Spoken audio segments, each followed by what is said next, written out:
नमस्कार, आज की बड़ी खबरों में आपका स्वागत है। मैं हूं आपके साथ अनु भारद्वाज और आप देख रहे हैं न्यूज गंगा। आज की बुलेटिन में बात करेंगे क्या है आपका बीजेपी सरकार पर निशाना, बताएंगे आपको क्यों बीजेपी नेता को लॉरेंस गैंग ने दी धमकी, दिखाएंगे आपको क्यों बिहार में अब नहीं बजेगा डीजे। बुलेटिन के आखिर में देखेंगे क्या है अमेरिकी राजदूत का बड़ा बयान।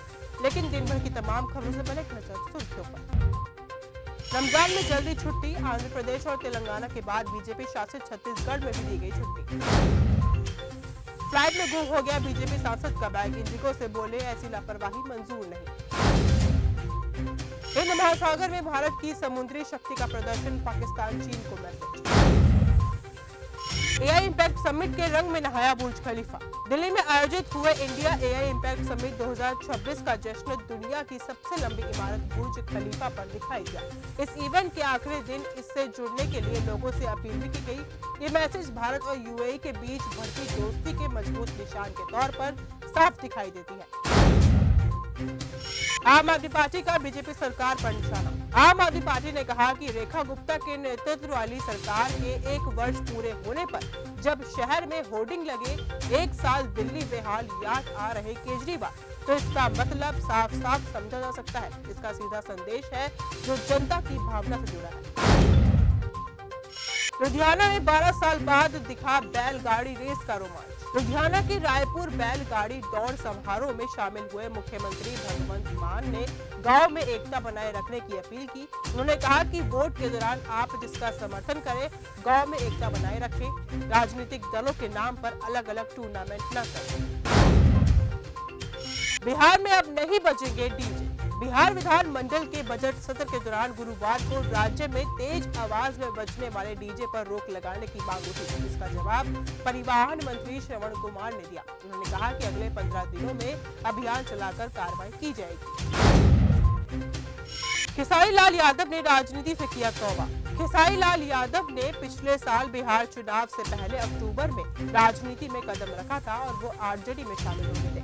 आरजेडी ने उनकी लोकप्रियता को देखते हुए छपरा विधानसभा सीट से उम्मीदवार बनाया था। लेकिन अब खेसारी ने राजनीति रास नहीं आने की बात करते हुए कहा कि राजनीति मेरे बस की बात नहीं है, वहाँ झूठ बोलना पड़ता है और मैं सच बोलने वाला इंसान हूँ। मैं कलाकार हूँ, राजनीति नहीं करूँगा।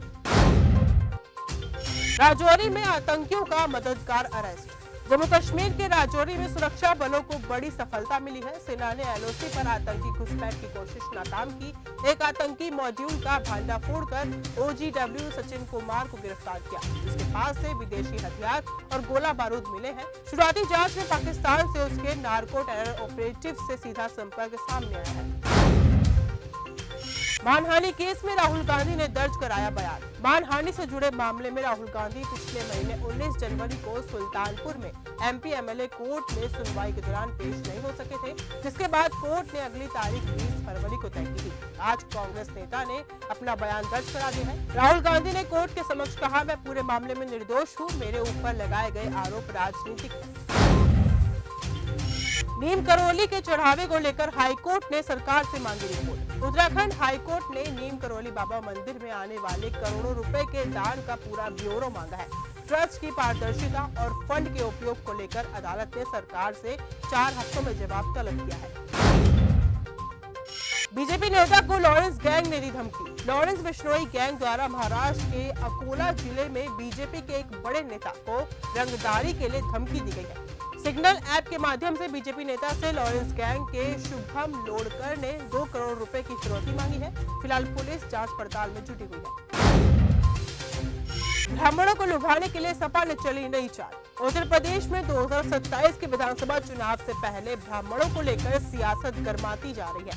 इसी बीच समाजवादी पार्टी ने अब नया ब्राह्मण कार्ड चला है। सपा विधायक कमाल अख्तर ने परशुराम जयंती पर छुट्टी की मांग की है। उन्होंने सदन में 19 अप्रैल परशुराम की जयंती पर छुट्टी की मांग की।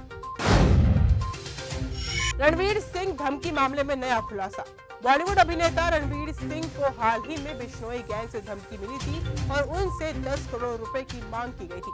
वहीं अब इस मामले में खुलासा हुआ है कि रणवीर सिंह को बिश्नोई गैंग ने जहां से धमकी भरा वॉइस नोट भेजा था, वो मैसेज अमेरिकन नंबर से आया था। सूत्रों के अनुसार क्राइम ब्रांच उस नंबर की जानकारी लेने के लिए प्रोटोकॉल के माध्यम से अमेरिकी की संबंधित एजेंसियों से कॉन्टेक्ट कर रहा है।